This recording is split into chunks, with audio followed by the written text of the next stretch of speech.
ओम नमो भगवते वासुदेवाय नमः। श्रीमद् भागवत गीता 5वां अध्याय कर्म संन्यास योग।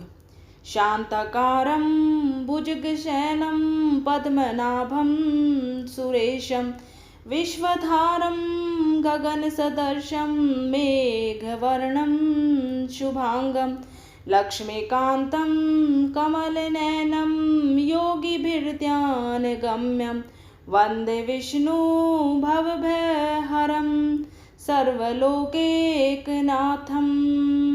अर्थात जिनकी आकृति अतिशय शांत है, जो शेषनाग की सैया पर शयन किए हुए हैं, जिनकी नाभि में कमल है, जो देवताओं के भी ईश्वर हैं और संपूर्ण जगत के आधार हैं, जो आकाश के सदृश सर्वत्र व्याप्त हैं, नील मेघ के समान जिनका वर्ण है, अतिशय सुंदर जिनके संपूर्ण अंग हैं, जो योगियों द्वारा ध्यान करके प्राप्त किए जाते हैं, जो संपूर्ण लोकों के स्वामी हैं, जो जन्म मरण रूप भय का नाश करने वाले हैं, ऐसे लक्ष्मीपति कमल नेत्र भगवान श्री विष्णु को मैं प्रणाम करती हूँ। और अब श्रीमद् भागवत गीता का 5वां अध्याय शुरू करती हूँ। सांख्य योग और कर्म योग के भेद। अर्जुन ने कहा, हे कृष्ण, अभी आप संन्यास माध्यम अर्थात सर्वस्व का न्याय ज्ञान योग से कर्म करने की और कभी निष्काम माध्यम से कर्म करने अर्थात निष्काम कर्म योग की प्रशंसा करते हैं। इन दोनों में से एक जो आपके द्वारा निश्चित किया गया है और जो परम कल्याणकारी हो, उसे मेरे लिए कहिए। श्री भगवान ने कहा, संन्यास माध्यम से किया जाने वाला कर्म अर्थात सांख्य योग और निष्काम माध्यम से किए जाने वाला कर्म अर्थात कर्म योग, ये दोनों ही परम श्रेय को दिलाने वाले हैं, परंतु सांख्य योग की अपेक्षा निष्काम कर्म योग श्रेष्ठ है। हे महाबाहु, जो मनुष्य ना तो किसी से घृणा करता है और ना ही किसी की इच्छा करता है, वह सदा सन्यासी ही समझने योग्य है, क्योंकि ऐसा मनुष्य राग द्वेष आदि सभी द्वंद्वों को त्याग कर सुखपूर्वक संसार बंधन से मुक्त हो जाता है। अल्प ज्ञानी मनुष्य ही सांख्य योग और निष्काम कर्म योग को अलग अलग समझते हैं, ना कि पूर्ण विद्वान मनुष्य, क्योंकि दोनों में से एक में भी अच्छी प्रकार से स्थित पुरुष दोनों के फल रूप परम सिद्धि को प्राप्त होता है। जो ज्ञान परम योगियों द्वारा प्राप्त किया जाता है, वही निष्काम कर्म योगियों को भी प्राप्त होता है।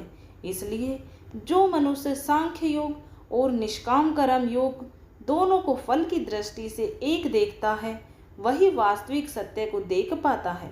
हे महाबाहु, निष्काम कर्म योग अर्थात भक्ति योग के आचरण के बिना सर्वस्व का त्याग दुख का कारण होता है, और भगवान के किसी भी एक स्वरूप को मन में धारण करने वाला निष्काम कर्म योगी पर ब्रह्मा परमात्मा को शीघ्र प्राप्त हो जाता है। कर्म योगी इंद्रियों पर विजय प्राप्त करने वाला होता है और सभी प्राणियों की आत्मा का मूल स्रोत परमात्मा में निष्काम भाव से मन को स्थित करके कर्म करता हुआ भी कर्म से लिप्त नहीं होता है।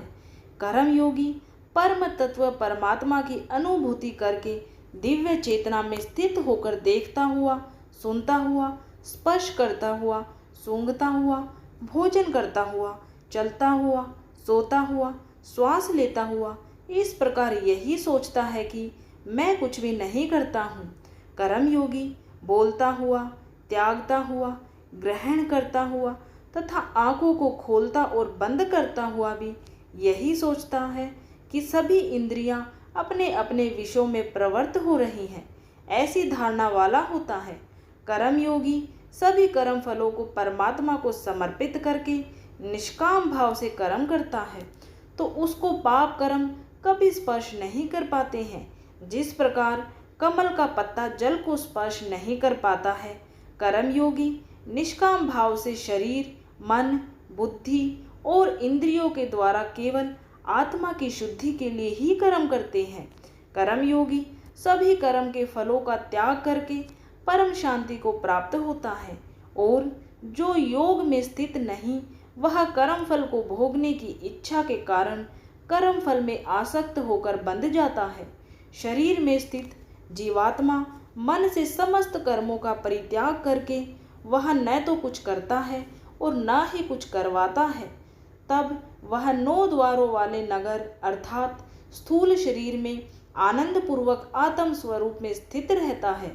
शरीर में स्थित जीवात्मा देह का कर्ता न होने के कारण इस लोक में उसके द्वारा ना तो कर्म उत्पन्न होते हैं और ना ही कर्म फलों से कोई संबंध रहता है, बल्कि यह सब प्रकृति के गुणों के द्वारा ही किए जाते हैं। शरीर में स्थित परमात्मा न तो किसी के पाप कर्म को और न ही किसी के पुण्य कर्म को ग्रहण करता है, किंतु जीवात्मा मोह से ग्रसित होने के कारण परमात्मा जीव के वास्तविक ज्ञान को आच्छादित किए रहते हैं। किंतु जब मनुष्य का अज्ञान तत्व ज्ञान अर्थात परमात्मा का ज्ञान द्वारा नष्ट हो जाता है, तब उसके ज्ञान के दिव्य प्रकाश से उसी प्रकार परम तत्व परमात्मा प्रकट हो जाता है। जिस प्रकार सूर्य के प्रकाश से संसार की सभी वस्तुएं प्रकट हो जाती हैं, जब मनुष्य बुद्धि और मन से परमात्मा की शरण ग्रहण करके परमात्मा के ही स्वरूप में पूर्ण श्रद्धा भाव से स्थित होता है, तब वह मनुष्य तत्व ज्ञान के द्वारा सभी पापों से शुद्ध होकर पुनर्जन्म को प्राप्त न होकर मुक्ति को प्राप्त करता है। तत्वज्ञानी मनुष्य विद्वान ब्राह्मण और विनम्र साधु को तथा गाय, हाथी, कुत्ता और नरभक्षी को एक समान दृष्टि से देखने वाला होता है। तत्वज्ञानी मनुष्य का मन समभाव में स्थित रहता है। उसके द्वारा जन्म मृत्यु के बंधन रूपी संसार जीत लिया जाता है, क्योंकि वह ब्रह्मा के समान निर्दोष होता है और सदा परमात्मा में ही स्थित रहता है। तत्वज्ञानी मनुष्य न तो कभी किसी भी प्रिय वस्तु को पाकर हर्षित है और न ही अप्रिय वस्तु को पाकर विचलित होता है। ऐसा स्थिर बुद्धि मोह रहित ब्रह्मा को जानने वाला सदा परमात्मा में ही स्थित रहता है। तत्वज्ञानी मनुष्य बाहरी इंद्रियों के सुख को नहीं भोगता है, बल्कि सदैव अपनी ही आत्मा में रमण करके सुख का अनुभव करता है। ऐसा मनुष्य निरंतर पर ब्रह्म परमात्मा में स्थित होकर असीम आनंद को भोगता है। हे कुंती पुत्र अर्जुन, इंद्रियों और इंद्रिय विषयों के स्पर्श से उत्पन्न कभी तृप्त न होने वाले यह भोग प्रारंभ में सुख देने वाले होते हैं और अंत में निश्चित रूप से दुख होने के कारण होते हैं। इसी कारण तत्वज्ञानी कभी भी इंद्रिय सुख नहीं भोगता है। जो मनुष्य शरीर का अंत होने से पहले ही काम और क्रोध से उत्पन्न होने वाले वेग को सहन करने में समर्थ हो जाता है, वही मनुष्य योगी है और वही इस संसार में सुखी रह सकता है। जो मनुष्य अपनी आत्मा में ही सुख चाहने वाला होता है और अपने मन को अपनी ही आत्मा में स्थिर रखने वाला होता है, जो आत्मा में ही ज्ञान प्राप्त करने वाला होता है, वही मनुष्य योगी है और वही ब्रह्मा के साथ एक होकर पर ब्रह्म परमात्मा को प्राप्त होता है। जिनके सभी पाप और सभी प्रकार की दुविधाएं ब्रह्मा का स्पर्श करके मिट गई हैं, जो समस्त प्राणियों के कल्याण में लगे रहते हैं, वही ब्रह्म ज्ञानी मनुष्य मन को आत्मा में स्थित करके परम शांति स्वरूप परमात्मा को प्राप्त करके मुक्त हो जाते हैं। सभी सांसारिक इच्छाओं और क्रोध से पूर्ण रूप से मुक्त स्वरूप सिद्ध आत्मज्ञानी आत्म संयमी योगी को सभी ओर से प्राप्त परम शांति स्वरूप पर ब्रह्मा परमात्मा ही होता है। भक्ति युक्त ध्यान योग का निरूपण।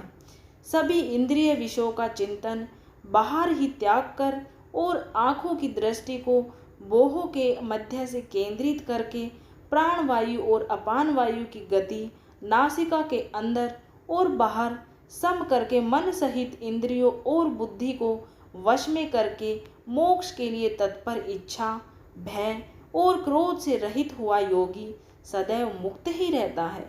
ऐसा मुक्त पुरुष मुझे सभी यज्ञों और तपस्याओं को भोगने वाला, सभी लोकों और देवताओं का परमेश्वर तथा संपूर्ण जीवों पर उपकार करने वाला परम दयालु एवं हितैषी जानकर परम शांति को प्राप्त होता है। इस प्रकार उपनिषद ब्रह्म विद्या तथा योग शास्त्र रूप श्रीमद् भागवत गीता के श्री कृष्ण अर्जुन संवाद में कर्म सांख्य योग नाम का 5वां अध्याय संपूर्ण हुआ ओम नमो भगवते वासुदेवाय नमः कमेंट में ज़रूर लिखें। और अगर आपको ये वीडियो पसंद आई है तो चैनल को लाइक और सब्सक्राइब ज़रूर करें। वीडियो देखने के लिए आप सभी का दिल से धन्यवाद।